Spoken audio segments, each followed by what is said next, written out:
দাম্পত্য জীবনে টুকটাক সমস্যা হবেই, এটা প্রত্যাশিত। মনে রাখবেন, এই জিনিসটা যদি আপনি আগে থেকে মাথায় রাখেন তাহলে আপনার কষ্ট অনেকখানি দূর হয়ে যাবে। আমরা অনেকে আকাশ থেকে নেমে পড়ি, কি বলে, এত বড় সাহস, এই কথা বলতে পারে কেন ভাই? আশ্চর্য হচ্ছেন কেন? এর চেয়ে বেশি কথা বলতে পারে, মাথা বাড়ি মারছে, আরে ভাই ছুরি মারে নাই যে শুকর আদায় করেন। বুঝেন নাই কথা? একই কথা বোনদের জন্য প্রযোজ্য। আমার মা বোন যারা শুনছেন তাদেরকেও বলছি, আপনার স্বামীর একটা কথা শুনে আপনি আকাশ থেকে নেমে পড়ছেন, আকাশ ভেঙে পড়ছে মাথার উপরে, কি এটা বললো সে, আপনি ডিপ্রেসড হয়ে যাচ্ছেন। আরে বোন, ডিপ্রেসড হচ্ছেন কেন? এটা কেন? আরো শক্ত কথা আপনাকে বলতে পারে, এটা আপনি মাথায় রাখেন। কারণ দিন শেষে তিনি মানুষ, তার ভুল হতে পারে, একটা সময় তিনি তার ভুল বুঝতে পারেন। দাম্পত্য জীবনে যদি স্বামী স্ত্রী উভয়ে যদি ধৈর্যশীল না হয়, সবরকারী না হয়, হুটহাট রিয়াকশন করে ফেলে, কখনো দাম্পত্য জীবনে সুখী হওয়া সম্ভব নয়। মনে রাখতে হবে, একসাথে থাকতে গেলে, দুইটা পাতিল একসাথে থাকতে গেলে টুনটান লাগে না, বাধে হয় না? আপনার কাছে যদি কেউ এসে গাল গল্প দেয়, দেখবেন অনেকে গাল গল্প দেয়, গাল গল্প দেওয়া লোক আছে না নাই?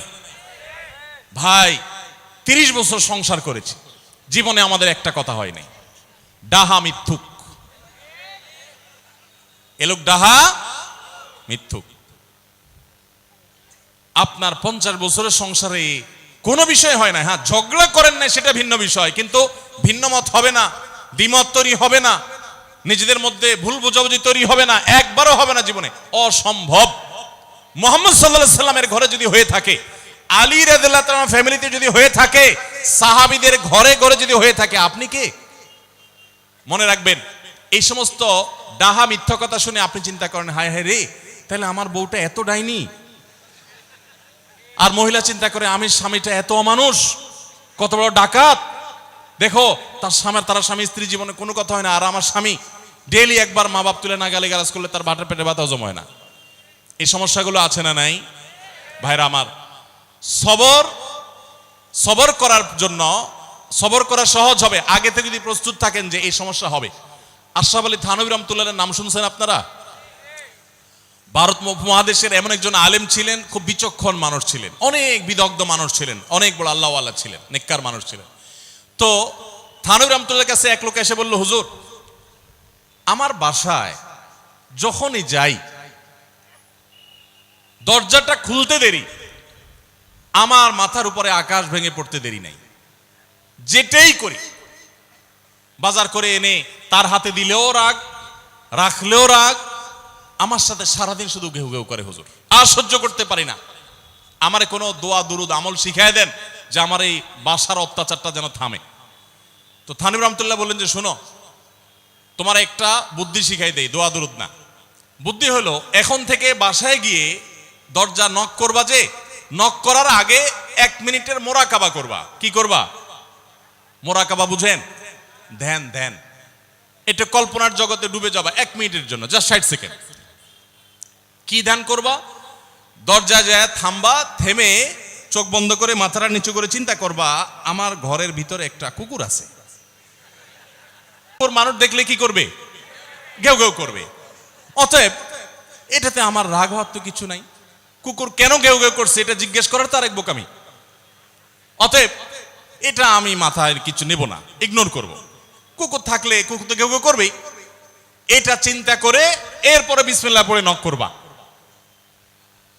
তো এই বুদ্ধি অনুযায়ী পরের দিন আসছে বাসা, আগে 1 মিনিট মোরাকাবা করছে, এরপরে দরজা নক করছে। যথারীতি দরজা খোলার পরেই শুরু হয়ে গেছে যুদ্ধ, ইউক্রেন রাশিয়া, এখন ইসরায়েল ইরান। যুদ্ধ শুরু হয়ে যাওয়ার পর এই লোক অন্যান্য দিন সেও টুকটাক রিয়াকশন করে, হাতাহাতি, বকাবকি, দুই পক্ষ থেকে টুকটাক হামলা পাল্টা হামলা হইতো, কিন্তু আজকে সেই লোকটা আর হামলা টামলা তার করা দূরের কথা, উল্টা সে মিটমিট করে হাসতেছে, এবং একটা পর্যায়ে আর নিয়ন্ত্রণ করতে না পারে ফিক করে হাসেই দিচ্ছে। এবার বউ চিন্তা করতেছে কাহিনী কি, কারণ যারা ঝগড়া করে তাদের সাথে পাল্টা ঝগড়া না করলেও কিন্তু মেজাজ গরম হয়। কদিন আগে শুনছেন না পত্রিকা, যে এক মহিলা স্বামীরে ডিভোর্স দিছে, কেন? কারণ স্বামী ঝগড়া করে না। কদিন আগে পত্রিকা দেখছেন।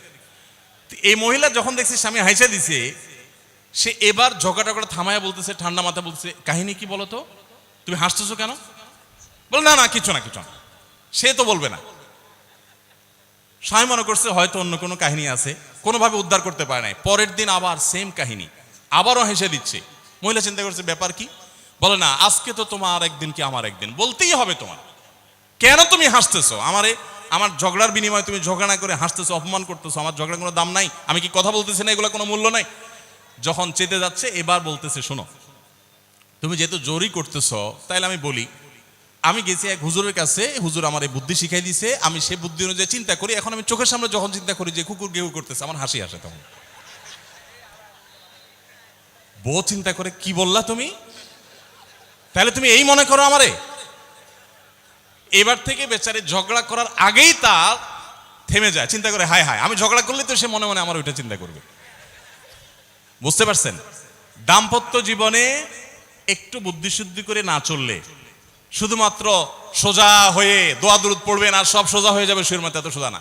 একটু বুদ্ধিশুদ্ধি খাটায় চলতে হয় এবং সবর করতে হয়। এই যে ভদ্রলোক যদি সবর না করতেন, তাহলে মারামারি কাটাকাটি করে কখনো সমাধান হয় না। স্বামী স্ত্রী উভয়কেই আমরা এই যে ঘটনা বলেছি, এই ঘটনার মাধ্যমে কাউকে ছোট করার উদ্দেশ্য না, জাস্ট বোঝানোর উদ্দেশ্য। এটা বিপরীত দিক থেকেও হতে পারে যে আমরা সবর করতে হবে দাম্পত্য জীবনে। তাহলে আগে থেকে, যদি এই ঘটনা বলার উদ্দেশ্য হলো যে এই ভদ্রলোক আগে থেকে যখন অপেক্ষা করছেন যে হ্যাঁ অনাকাঙ্ক্ষিত কিছু হতেই পারে, তখন এটার জন্য প্রস্তুত থাকার কারণে আর তার ঝামেলা বাড়ে নাই, বরং কমছে। এখন আপনি যদি আগে থেকে প্রস্তুত থাকেন, দাম্পত্য জীবন টুকটাক সমস্যা হবেই। দুই ঘরে দুইজন মানুষ একসাথ হয়েছি, বহু কিছুতে গরমিল হবে। অতএব আমরা সবর করব, ধৈর্য ধারণ করব, ভালো দিনগুলো দেখব। প্রিয় নবী সাল্লাল্লাহু আলাইহি সাল্লাম বলেছেন, তুমি তোমার স্ত্রীর কোনো কিছু দেখে যদি রাগান্বিত হও, তুমি তোমার, সে আপনাকে গালিগালাজ করে কিন্তু চরিত্রহীন না।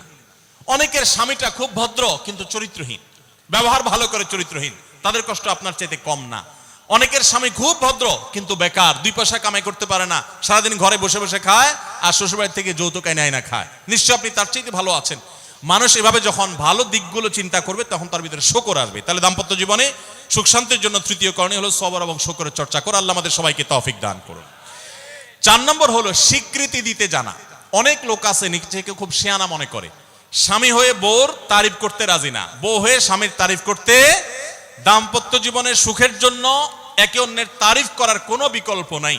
প্রিয় নবী সাল্লাল্লাহু আলাইহি সাল্লাম তার স্ত্রীদের তারিফ করতেন, প্রশংসা করতেন। আয়েশা রাদিয়াল্লাহু তাআলা আনহাকে বলেছেন যে আয়েশা, তোমার অবস্থানটা হলো খাদ্যের মধ্যে সারিদ নামক একটা বিশেষ খাদ্য আছে, রুটি এবং গোশতের ঝোল মিছিয়ে আরবরা খায়। নবী সাল্লাল্লাহু আলাইহি সাল্লাম বলেছেন, সারিদ এই খাদ্যটা যেরকম খুব প্রিয় অন্য সব খাদ্যের চাইতে আমার কাছে, অন্য সব নারীদের চাইতে তুমি আমার কাছে সেরকম প্রিয়। আপনারা জানেন, স্বামী স্ত্রী একে অন্যের সাথে মিথ্যা কথা বলা, বউয়ের সাথে মিথ্যা কথা বলা, মিথ্যা কথা বলে সব ধরনের মিথ্যা কথা না, পামপট্টিমূলক মিথ্যা কথা বলা, প্রশংসামূলক মিথ্যা কথা বলা, এটা জায়েজ আছে। মিথ্যা কথা বলা কোথাও কিন্তু জায়েজ নাই। মিথ্যা কথা বলা ইসলামের জঘন্য অপরাধ। কিন্তু স্বামী স্ত্রী পরস্পরের সাথে প্রশংসামূলক, যেটাকে সহজ বাংলায় পামপট্টি বললাম, এই পামপট্টিমূলক বা প্রশংসামূলক মিথ্যা কথা বলা জায়েজ আছে। কিরকম? আবার এটা যাই এখন থেকে বাজার থেকে 500 টাকার কাপড় নিয়ে যায় বলেন 2000 টাকা দিয়ে কিনছি, এটা কিন্তু জায়েজ নাই। কেন জায়েজ নাই? কারণ কোনোভাবে যদি ওই 500 টাকার ট্যাগ মহিলা ধরে ফেলতে পারে, তাহলে মায়ের কিন্তু একটাও নিচে পড়বে না, বলবে মিথ্যুকের পুত মিথ্যুক, সারা জন্ম এই কাম করে আসছস, তাইলে ওই রকম মিথ্যা কথা বলা যাবে না। আমার পরিচিত এক লোক আছে, সরকারি একজন কর্মকর্তা বড়, উনি বলেন যে মহিলাদেরকে বাজার করে খুশি করার মতো কঠিন কাজ আরেকটা খুব কম আছে। যারা সংসার করেন তারা জানেন। কারণ আমি একটা কথা প্রায় বলি, দুনিয়াতে বহু বুদ্ধিমান মানুষ আছে, বহু চালাক মানুষ আছে, কিন্তু একটাও চালাক বা বুদ্ধিমান স্বামী আছে বলে আমার মনে হয় না পৃথিবীতে। বুঝা ঠিক বলছেন? বহু চালাক বুদ্ধিমান মানুষ দুনিয়াতে আছে, কিন্তু কোন চালাক বা বুদ্ধিমান স্বামী দুনিয়াতে। তার মানে কি? প্রত্যেকটা বউয়ের কাছে তার স্বামীটা হলো আস্ত বেকুব। যত বড় শিক্ষিত হোক, যত বড় রাজনীতিবিদ হোক, যত বড় মাথাওয়ালা হোক, যত বড় শেয়ানা হোক, যত বড় ব্যবসায়ী হোক, বউয়ের কাছে বউগুলা, সব বউরা, মহিলারা মনে করে কি, এ বেটা বেকুব। ম্যাক্সিমাম ক্ষেত্রে এটার ভিতরে আলাদা একটা আনন্দ আছে। বউয়ের কাছে বেশি শেয়ানা সাজার ভিতরে বেশি আনন্দ নাই। পরিবারের কাছে বেশি শেয়ানামি করতেও হয় না, সেখানে বোকা সাজার ভিতরে একটা আনন্দ আছে। যাই হোক, তো ওই যে ভদ্রলোকের কথা বলছিলাম, বাজারের কথা বলছিলাম, যে বাজার করে মহিলাদের খুশি করা খুব কঠিন। আপনি গোশত কিনেন, মাছ কিনেন, যাই কিনেন, তারা খুব কমই সন্তুষ্ট থাকে বেশিরভাগ ক্ষেত্রে। সব মেয়েদের কথা বলছি না। কেন সন্তুষ্ট থাকে না? কারণ তারা আশা করে আরো কম দামে কিনবেন, আরো কম দামে কিনবেন। আপনি জিতে গেলে তারা খুশি, হেরে গেলে আপনারা বকা দিবে সে। তো এক সরকারি কর্মকর্তা, বড় কর্মকর্তা, আমাকে বলতেছিলেন যে দেখেন, আমি সারা জীবন বাজার করি আর বইয়ের বকা শুনি। আমি চলে যাওয়ার পর আমার অফিসের একজন কেরানি আছে, তাকে দায়িত্ব দিছি বাজার টাজার করার জন্য। এই লোক বাজার করার পর আমার বউ বিরাট খুশি, বলে যে তার নাম ধরে বলতেছে, অমুক বাজার করলে প্রতিদিন ঠিক মতো বাজার করে, দাম দোস্ত ঠিকঠাক থাকে, মাপজোপ সব ঠিকঠাক থাকে, তোমারে প্রতিদিন ধরায় দেয় দোকানদার, কমায় দেয়। 2 কেজির গোশত আমার কাছে মনে হয় 1.5 কেজি দিছে, ওজন কম দিছে মনে হয়, নজরে উঠে না। তো লোকটা বলেছে আমার খুব সন্দেহ হলো, একই দোকান থেকে আমিও আনি, সেও আনে, আর আমার তো ঠকানোর কথা না, পরিচিত দোকানদার। তাহলে মহিলা এই কথা বললো, তার ব্যাপারে কাহিনীটা কি? তারা ডেকে বলছে, বলো তো কাহিনী কি, সিক্রেটটা কি? তো লোকটা বলতেছে যে স্যার, সত্য বলতে কি, আমি গোশত 3 কেজি কিনলে ম্যাডামকে বলতাম 2 কেজি, 1000 টাকা কিনলে ম্যাডামরে বলতাম 500 টাকা। টাকা তো আপনি দিবেন, আপনার সাথে বোঝাপড়া হবে, কিন্তু আমি জানি বাসায় এটা বললে বউরা খুশি থাকে।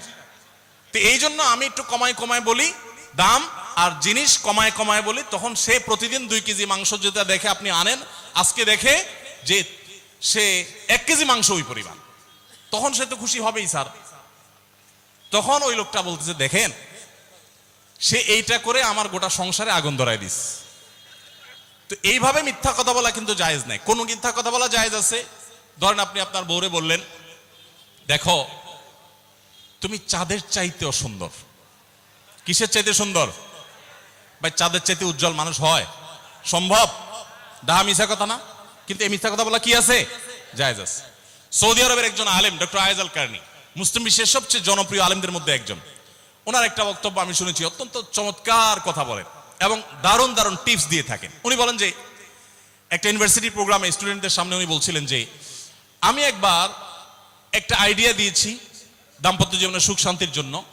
বলেন যে এটা ইমপ্লিমেন্ট করে অনেকেই সুফল পেয়েছেন, আমাকে ব্যক্তিগতভাবে জানিয়েছেন। টিপসটা কি? টিপসটা হলো উনি বলেন যে বাসায় ঢুকে মাঝে মধ্যে, সবসময় করলে আবার মাইর খাবেন, যখন দেখবেন বউয়ের মুড টুট ভালো আছে, বাসায় ঢুকে আস্তে করে লাইটের সুইচটা অফ করে দিবেন। তখন বউ কি ব্যাপার, লাইট বন্ধ করলা কেন? তখন বলবেন যে দেখো, বাসায় আসলে তোমার চেহারার উজ্জ্বলতা থাকলে আর এই লাইটের দরকার হয় না। মহিলা ধরে ফেলবে যে আপনি পাম্পটি দিচ্ছেন, বাতাস দিচ্ছেন, কিন্তু পাম্প যাকে দেন সে যতই বুঝুক না কেন, কিছু না কিছু কাজ হয়, কিছু না কিছু। একেবারে শতভাগ যদি বুঝে কাউকে প্রশংসা করছেন, সে বুঝে, তারপরে সে একটু খুশি হয়, ভালো লাগে।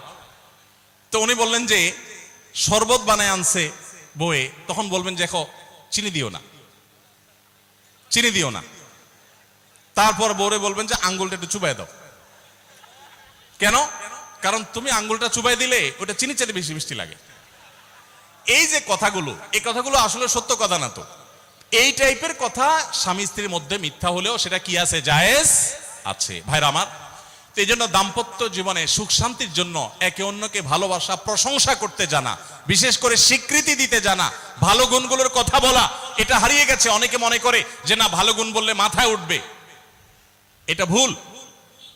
মাথায় উঠবে সেটা ব্যালেন্স করার জন্য আপনাকে অন্য কাজ করতে হবে, কিন্তু তাই বলে প্রশংসা করতে কার্পণ্য করা যাবে না, স্বীকৃতি দিতে হবে। 5 নম্বর হলো দাম্পত্য জীবনের সুখ শান্তির জন্য একে অন্যের যে কনসার্নের জায়গাগুলো আছে, ইস্যুগুলো আছে, এগুলোকে মাথায় রেখে চলতে হয়। যেমন আপনি স্বামী হিসাবে বউয়ের বাপের বাড়ির মানুষদের বদনামি থাকলেও করবেন না। তারা কৃপণ, তারা অনেক সমস্যা আছে, এগুলো থাকলেও বউয়ের কাছে করবেন না। কারণ কোনো মেয়ের কাছেই নিজের বাপ মা, নিজের ভাই বোনের কোনো দোষ শুনতে ভালো লাগে। আপনি তার কাছে বললে সমাধান হবে না, তো বরং অশান্তি বাড়বে। তাহলে কি লাভ? আপনি এগুলো ভেতরে ভিতরে রাখেন, সবকিছু বলতে যান না। এবং তাদের পারলে আরো প্রশংসা করেন যে আমার শাশুড়ির রান্নাটা খুব ভালো, মাশাআল্লাহ, আমার শ্যালকের এই গুণটা খুবই ভালো, আমার শ্যালিকার ওই গুণটা ভালো। যত বেশি তার বাপের বাড়ির তারিফ করবেন, দেখবেন যে আপনার ঘর পুরাই শান্তি। ঠিক একইভাবে মা বোনরা যারা আছেন, তারা স্বামীদের দুর্বল পয়েন্টগুলোকে মাথায় রাখবেন। যে কথা বললে স্বামী স্ত্রী উভয়বার জানেন যে যেটা বললে তার মনে কষ্ট হয় সেটা তাকে বলবেন না। অনেক মহিলা আছে বাহিরের রান্নার তারিফ শুনলে তার মাথা নষ্ট হয়ে যায়, আছে না নাই? যে ঘরে এসে বাহিরের রান্নার তারিফ শুনতে চাই না, তাহলে বাহিরের রান্না ভালো হইলেও ওইগুলোকে ভালো বলবেন না, চুপচাপ থাকবেন, মিথ্যা বলার দরকার নেই। তাহলে এই বিষয়গুলো মাথায় রেখে চলা, যে কি বললে তার কষ্ট হয়, ইনশাআল্লাহ এতে দাম্পত্য জীবনে সুখ শান্তি হবে। এর পাশাপাশি 6 নম্বর হলো সময় দেওয়া। আজকাল দাম্পত্য জীবনের সবচেয়ে বড় সমস্যা হলো, তরুণ বন্ধুরা ভালো করে শুনে রাখেন, বিয়ে যারা করবেন ভবিষ্যতে আরো ভালো করে শুনে রাখেন, এই মোবাইল ফোন আমাদের দাম্পত্য জীবনকে ধ্বংস করার অন্যতম কারণ। অতএব আল্লাহর ওয়াস্তে মোবাইলগুলোকে নিয়ন্ত্রণ করেন, মোবাইলগুলোকে নিয়ন্ত্রণ করেন। বাসায় ঢোকার আগে মোবাইলের গলা চেপে বন্ধ করেন, এরোপ্লেন মুড করেন, ফ্যামিলিকে একান্তে কিছু সময় দেন। সারাক্ষণ খাচ্ছেন মোবাইল টিপতে টিপতে, ওই যে কৌতুক আছে না, যে মোবাইল টিপতে টিপতে খাচ্ছে, খায়া ডাইল মনে করে পানি ঢেলে নিছে পাতে। খাওয়ার সময় এবার চিন্তা করতে বলতেছে যে কি দিয়ে রান্না করছো, লবণ দাও না ডাইলে, আসলে ঢেলে নিছে কি পানি। তো মোবাইল টিপতে টিপতে যদি মানুষ সংসারে স্বামী স্ত্রী একে অন্যের সাথে সময় কাটায়, তাহলে দাম্পত্য জীবনে অশান্তি নিশ্চিত। যত অশান্তি এবং যত ঝগড়া, যত ভুল বোঝাবুঝি আমাদের ফ্যামিলিগুলোতে হয়, এর অন্যতম প্রধান কারণ হলো এই মোবাইল এডিকশন, মোবাইল আসক্তি। স্বামী বলেন স্ত্রী বলেন উভয় একান্তে স্বামী স্ত্রী বাসা বাড়িতে তো অবস্থান যতদিন করবেন, ব্যবসা বাণিজ্য কাজ কাম আল্লাহর হস্তে, এগুলো সব জমা রেখে তারপর স্বামী স্ত্রী একে অন্যকে সময় দিবেন, ইনশাআল্লাহ দাম্পত্য জীবনের সুখ শান্তি আসবে। 7 নম্বর পয়েন্ট হলো, যেটা আমি একটু আগে বলে ফেলেছি, সেটা হলো অন্যের সুখের মিথ্যা গল্প শুনতে যাবেন না। অর্থাৎ আপনার কাছে কেউ যদি বলে দোস্ত বলিস না, তোর ভাবি তার রান্না তার আচরণ, এই যে গল্পগুলো দিবে না, এগুলো শুনবেন না। সাথে সাথে বলবেন যে বেটা হয় চাপাবাজি করতেছে, আর না হলে শয়তান এগুলো আমাকে শোনাচ্ছে, আমাকে অশান্তি সৃষ্টি করবার জন্য। মহিলাদের ক্ষেত্রে এটা প্রযোজ্য, যে অনেক মহিলা এসে বলবে ভাবি আপা কি বলবো, আর আপনার ভাই এত কেয়ারিং, কি যে যত্ন করে আমারে, আমার দিক খুব খেয়াল রাখে, একটু সমস্যা হতে দেয় না, বাইরে গেলে একটু পর পর ফোন দিয়ে মেসেজ দিয়ে খবর নেয়। বুঝবেন যে সাক্ষাৎ শয়তান হাজির হয়ে গেছে। এই লোক হয়তো সৎ উদ্দেশ্যে বলছে, কিন্তু শয়তান তাকে দিয়ে বলাচ্ছে আপনাকে অশান্তিতে ফেলার জন্য।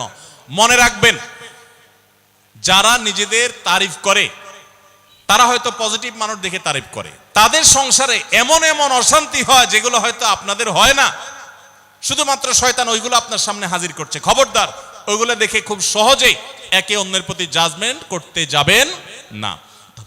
তাহলে দাম্পত্য জীবনে সুখ শান্তির জন্য অন্যের সুখের মিথ্যা গল্প শুনতে যাবেন না। যদি সত্য গল্পও হয় তবুও মনে রাখবেন যে হয়তো সে একটা দিক তুলে ধরছে, তাদের আরো চ্যাপ্টার আছে সেটা তারা তুলে ধরছে না, তাদের চাইতে আমরা আলহামদুলিল্লাহ কম সুখে নাই, নিজেদের পজিটিভ গুলো দেখার চেষ্টা করবেন। 8 নম্বর, ক্ষমা করতে শেখা। দেখুন, ক্ষমা করতে না পারলে দাম্পত্য জীবনে কেন, কোন জীবনে আপনি কখনো সুখী হতে পারবেন না।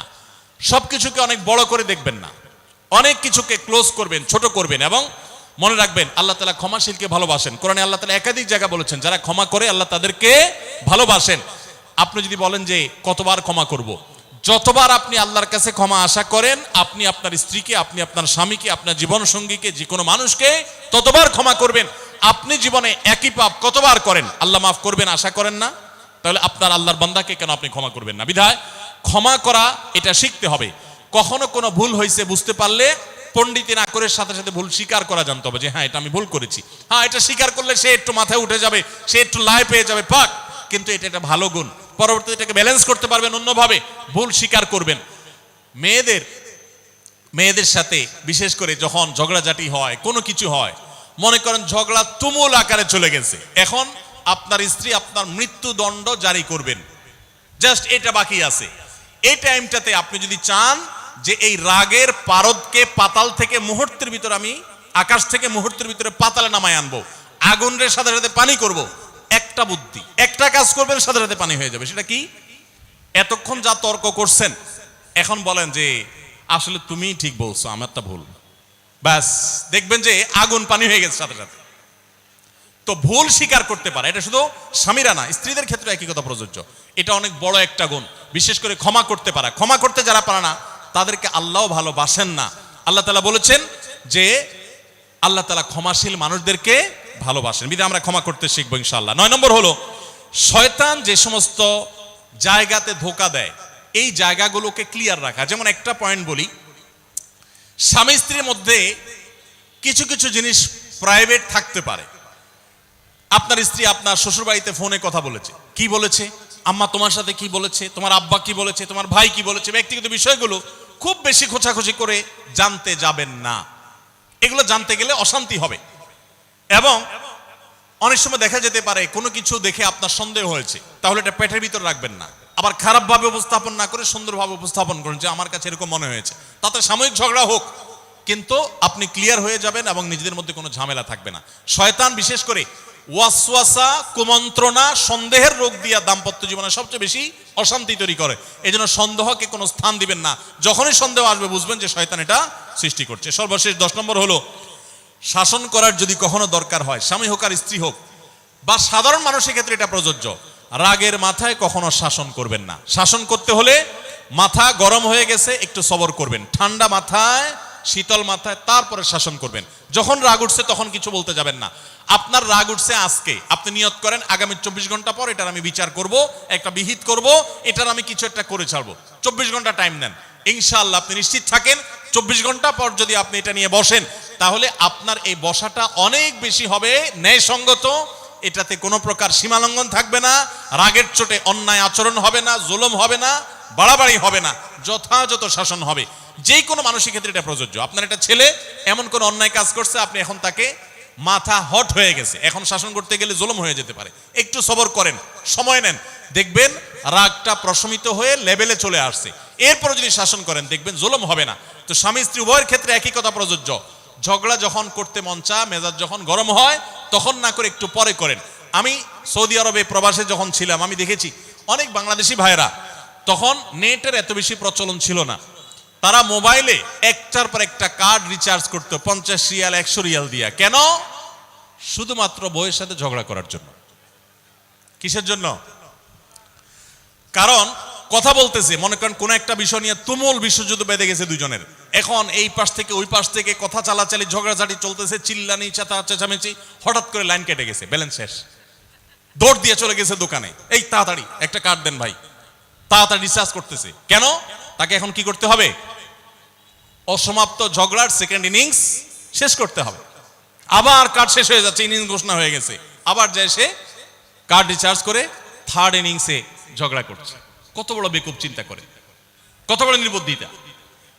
এই ঝগড়াটা স্বামী স্ত্রী যদি দুই জায়গায় থাকেন, ফোনে যদি ঝগড়া হয়, আমি বুদ্ধি দেই যে ফোনটা যখনই দেখলেন যে ঝগড়া শুরু হয়ে গেছে তখন সাথে সাথে মোবাইলটা অফ করে ফেলান, অফ করে 3 দিন মাত্র রাখেন, অন্য একটা নাম্বার বাটন ফোন দিয়ে আপাতত অফিসের কাজ কাম ছাড়েন, আর বউয়ের সাথে যোগাযোগের নাম্বারটা 3 দিনের জন্য বন্ধ রাখেন। 3 দিন পরে মোবাইলটা আস্তে করে ওপেন করেন। এবার নিয়তি করেন যে ঝগড়া এটাই হবে, বউরে বলবেন দেখো তোমার সাথে ঝগড়া এখানে এই পর্যন্ত থামতেছে, আমরা এখান থেকে আবার শুরু করবো ইনশাল্লাহ 3 দিন পর। 3 দিনের বিরতি দিচ্ছি, যুদ্ধবিরতি, যথারীতি 3 দিন পরে আমরা আবার শুরু করব। 3 দিন পরে যদি শুরু করেন, আমি তো দায়িত্ব নিয়ে বলতে পারি, লিখিত দিতে পারি আপনাকে, 3 দিনের পর যখন আবার নতুন করে শুরু করবেন ইনশাআল্লাহ দেখবেন আগের ঝগড়ার যে দুইজনের একজনেরও আর কিছুই নেই। এখন বউরে যদি বলেন 3 দিন পরে ফোন দিয়া বলেন হ্যাঁ বলো তুমি জানি কি বলতেছিলা, দেখবেন যে আর কথা খুঁজে পায় না। আর আপনিও যদি বলেন যে হ্যাঁ আমি জানি কি বলতেছিলাম, দেখবেন এখন ঝগড়া করে জুত পাবেন না, গিয়ার একেবারে নরমালে চলে আসছে। এই জন্য ভাইরা, রাগ যখন হয় ওই টাইমটাতে ঝগড়াঝাটি করতে হয় না, তাহলে সেক্ষেত্রে দাম্পত্য জীবনে অশান্তি থেকে অনেকখানি বাঁচা যায়। যে ঠিক আছে আমরা ঝগড়া করব, এই বিষয়ে আমরা এখন কথা বলবো না, কালকে কথা বলবো, একটু অপেক্ষা করেন, উভয়ের জন্য সেখানে কল্যাণ থাকবে। আল্লাহ তাআলা আমাদের সবাইকে এসব বিষয়গুলোকে দেখে মেনে চলার তৌফিক দান করুন। আমি আবারও বলছি এই 10টা পয়েন্ট। নাম্বার 1, দাম্পত্য জীবনের সুখ শান্তির জন্য আল্লাহ তাআলার কাছে অনবরত সূরা ফুরকানের 74 নম্বর আয়াতে যে দোয়াটা আছে, রব্বানা হাব লানা মিন আজওয়াজিনা ওয়া যুররিয়াতিনা কুররাতা আয়ুন ওয়াজআলনা লিল মুত্তাকিনা ইমামা, এই দোয়া এছাড়া সাধারণভাবে আল্লাহর কাছে দোয়া করতে থাকে, আল্লাহ জীবনে যেন সঙ্গী হিসেবে যাকে পাবো সে যেন আল্লাহ ভীরু হয়, মুত্তাকি হয়, ভালো মানুষ হয়। এরপরও যদি খারাপ মানুষ পড়ে যায় তো মনে রাখবেন ফেরাউনকে আল্লাহ তাআলা আসিয়ার মতো নেককার মানুষ দিয়েছেন, আসিয়ার মতো নেককার মানুষের কাছে ফেরাউনের মতো অত্যাচারী স্বামী দিয়েছেন। আবার আল্লাহ তাআলা নূহ আলাইহিস সালামের মতো মানুষকে, লূত আলাইহিস সালামের মতো মানুষকে তাদের অবাধ্য এবং আল্লাহর প্রতি ঈমান আনে নাই এমন নারী এমন স্ত্রী দিয়েছেন। অতএব পরীক্ষা হিসাবে নেবেন, কিন্তু দোয়া করতে থাকবেন। নাম্বার 1 হলো দোয়া করতে থাকা। 2 নম্বর হলো জীবন সঙ্গী নির্বাচনের ক্ষেত্রে ধার্মিকতাকে সবকিছুর উপরে প্রাধান্য দিবেন। ধার্মিকতা থাকলে বাকি সবকিছুতে কম্প্রোমাইজ করবেন, এক্ষেত্রে কম্প্রোমাইজ করবেন না। অনেকে বলে, মেয়ে যদি বলে না ধার্মিক ছেলে ছাড়া আমি বিয়ে বসবো না, তো বাপ মা বা অন্য অনেকে বুঝায় যে না তুমি একটু কম্প্রোমাইজ করো, ছেলেকে পরে নামাজি বানাই নিও, ছেলের টাকা পয়সা আছে এটা ঠিক রাখো, নামাজি পরে বানাই নিও। সব সময় রেডিমেড পাইলে আপনি আর বানাতে যাবেন কেন? আগে দিনদারিতা দেখবেন। টাকা পয়সাওয়ালা বানাই নেওয়া যাবে, অন্য কিছু বানাই নেওয়া যাবে, কিন্তু দিনদারিতা সবকিছুর উপরে যেন থাকে। 3 নম্বর হলো সবর এবং শুকর। স্বামী স্ত্রী উভয়কে এটা যদি চূড়ান্তভাবে অবলম্বন না করে দাম্পত্য জীবনে শান্তি সম্ভব না। 4 নম্বর হলো একে অন্যের ভালো কাজগুলোর স্বীকৃতি দিতে জানতে হবে এবং প্রশংসা করতে জানতে হবে। এটা অনেক বড় একটা গুণ স্বামী স্ত্রীর, পরস্পরের প্রশংসা করতে পারা। এবং প্রশংসা করাটা একটা ভালো গুণ স্বামী স্ত্রীর। প্রশংসা করতে গিয়ে মিথ্যা বললে, বাড়িয়ে বললেও সেটা গুনাহ হবে না, স্বামী স্ত্রীর ক্ষেত্রে শুধুমাত্র এটা স্পেশাল। আর 5 নম্বর হলো স্বামী স্ত্রী পরস্পরের দুর্বল জায়গাগুলোতে আঘাত করা যাবে না। যে জিনিসটা কথা বললে তিনি মনে কষ্ট পান ওইটা তাকে বলা যাবে না, ওইগুলো থেকে এড়িয়ে চলতে হবে। যে এই বিষয়ে তিনি কথা বলতে চান না, স্বামী তার মায়ের বিষয়ে যদি বলে রাগ হয়ে যায় তাহলে বিষয়ে আমি কোনো কথা বলবো না। ভুল থাকলেও সেগুলো দেখেও না দেখার ভান করব, সবর করব। আর 6 নম্বর হলো স্বামী স্ত্রী একে অন্যকে সময় দিবেন। সময় যদি দেন, এখন মহিলারাও সময় দেয় না, পুরুষরাও সময় দেয় না, এই জন্যই ভুল বোঝাবুঝি তৈরি হয়, দূরত্ব তৈরি হয়। এখন ভালোবাসা আদান প্রদান করার জন্য SMS, হোয়াটসঅ্যাপ, মেসেঞ্জার, বিভিন্ন রকমের যোগাযোগের মাধ্যম আছে, ফোন আছে, ভিডিও কল আছে। এত মাধ্যম থাকা সত্ত্বেও ভালোবাসা কম। এর অন্যতম কারণ হলো যে সব কিছু এখন অনলাইন করে ফেলছি আমরা, একান্তে একে অন্যকে আমরা সময় দেই না। সময় দেওয়াটা হলো একটা বড় কাজ। 7 নম্বর হলো অন্যের সুখ শান্তিতে আছে, তাদের ঝগড়াঝাটি হয় না, তারা একে অন্যের প্রতি খুব কেয়ারি। এই সমস্ত গল্প শুনে, মিথ্যা গল্প কিংবা সত্য গল্প শুনে প্রতারিত হতে যাবেন না। মনে রাখবেন আপনি তার চাইতে অনেক দিক থেকে সুখে আছেন, সেটা হয়তো আপনার মাথায় আসছেন, আপনি খুঁজে বের করেন, নিশ্চয়ই অনেক সুখের পয়েন্ট আল্লাহ আপনাকে দিয়ে রেখেছেন। আর 8 নম্বর হলো একে অন্যকে ক্ষমা করতে জানতে হবে, কোনো কিছু ভুল হলে স্বীকার করতে জানতে হবে। 9 নম্বর হলো একে অন্যের প্রতি সংশয় করা, সন্দেহ করা, রোগ থেকে বেঁচে থাকতে হবে। সন্দেহ করা খুবই খারাপ জিনিস এবং সন্দেহের সূত্র তৈরি হতে পারে, সে পথগুলো বন্ধ করে ফেলতে হবে। আর 10 নম্বর হলো যদি একে অন্যের কোনো ভুল সংশোধন করতেও হয়, রাগের মাথায় সেটা করা যাবে না, বরং ঠান্ডা মাথায় করতে হবে।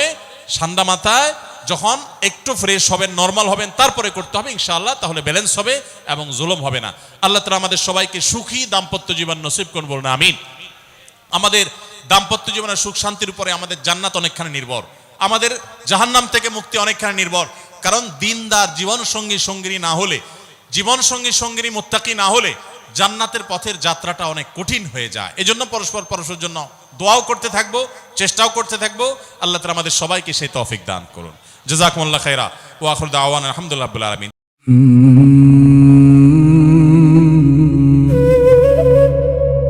दिल फकीरी मोहब्बती बोरा